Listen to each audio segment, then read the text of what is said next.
पूर्व फिलिपीनी राष्ट्रपति रोड्रिगो डुतेर्ते को मंगलवार यानी कि 10 मार्च को इंटरनेशनल क्रिमिनल कोर्ट यानी कि आईसीसी द्वारा जारी गिरफ्तारी वारंट पर गिरफ्तार किया जाता है। आईसीसी उनके द्वारा नशे के खिलाफ युद्ध के दौरान मानवता के खिलाफ अपराध करने की जांच कर रहा था। फिलिपीनी सरकार ने अपने एक आधिकारिक बयान में कहा कि सुबह के समय इंटरपोल मनीला ने आईसीसी के गिरफ्तारी वारंट की आधिकारिक कॉपी प्राप्त की है। फिलहाल वो अधिकारियों की हिरासत में है। तो आखिर कौन है फिलीपींस के पूर्व राष्ट्रपति रोड्रिगो डुतेर्ते और क्यों इंटरपोल ने उन्हें गिरफ्तार किया है, आइए इस वीडियो में जानते हैं।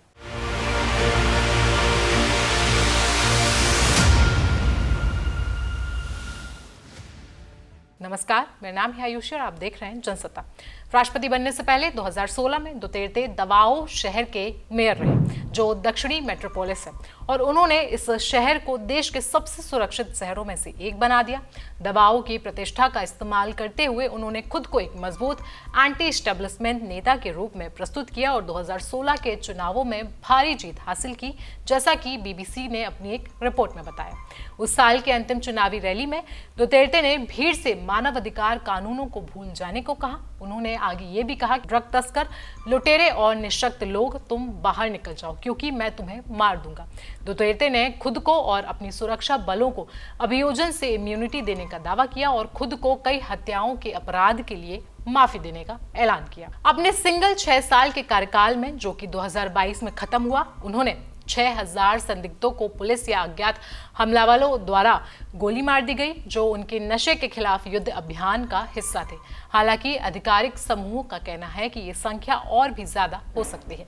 संयुक्त राष्ट्र की एक रिपोर्ट में बाद में ये सामने आया कि अधिकांश पीड़ित गरीब युवा शहरी पुरुष थे और पुलिस ने घरों पर छापे मारने के लिए कोई सर्च या गिरफ्तारी वारंट की आवश्यकता नहीं थी। और तो और संदिग्धों को खुद को आरोपित करने वाले बयान देने के लिए भी मजबूर किया गया या फिर उन्हें घातक बल का सामना करना पड़ा। विशेषज्ञों के अनुसार इस क्रूर कार्रवाई के बावजूद अधिकारियों ने केवल सड़क स्तर के नशे के तस्करों को निशाना बनाया और बड़े ड्रग माफियाओं को पकड़ने में नाकाम रहे। इसके बाद डुतेर्ते ने सभी आरोपों से इनकार किया और 2019 में फिलीपींस को आईसीसी से बाहर करने का फैसला किया। अंतर्राष्ट्रीय कोर्ट ने 2016 में इन कथित अत्याचारों पर ध्यान दिया और 2021 में इसकी जांच शुरू हुई।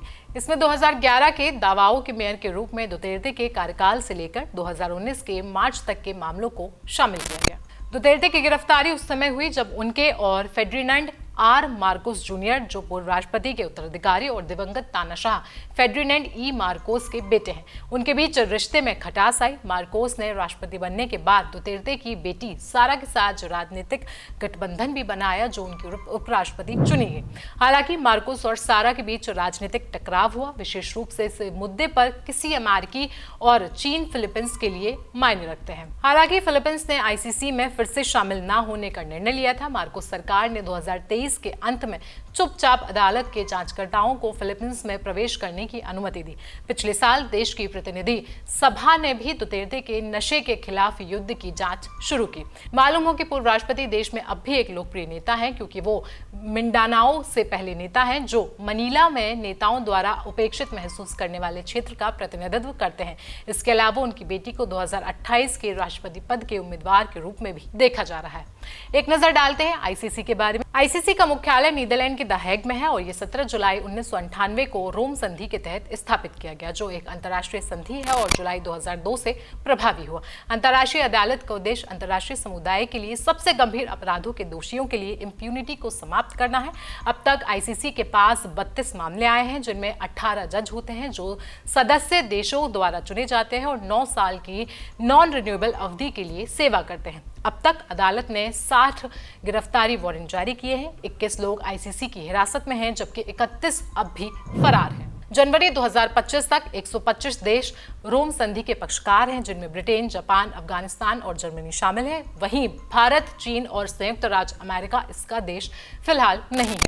आईसीसी के पास 4 प्रकार के अपराधों पर अंतर्राष्ट्रीय अधिकार क्षेत्र हैं: मानवता के खिलाफ अपराध, नरसंहार, आक्रमण के अपराध और युद्ध अपराध। ये तब हस्तक्षेप कर सकता है जब देश इन अपराधों के लिए संदिग्धों को अभियोजित करने में असमर्थ होता है। तो फिलीपींस के पूर्व राष्ट्रपति और आईसीसी को लेकर ये जानकारी आपको कैसी लगी है, हमें कमेंट सेक्शन में आप जरूर बताएं। साथ ही साथ देश दुनिया की बाकी खबरों के लिए आप बने रहें जनसत्ता के साथ।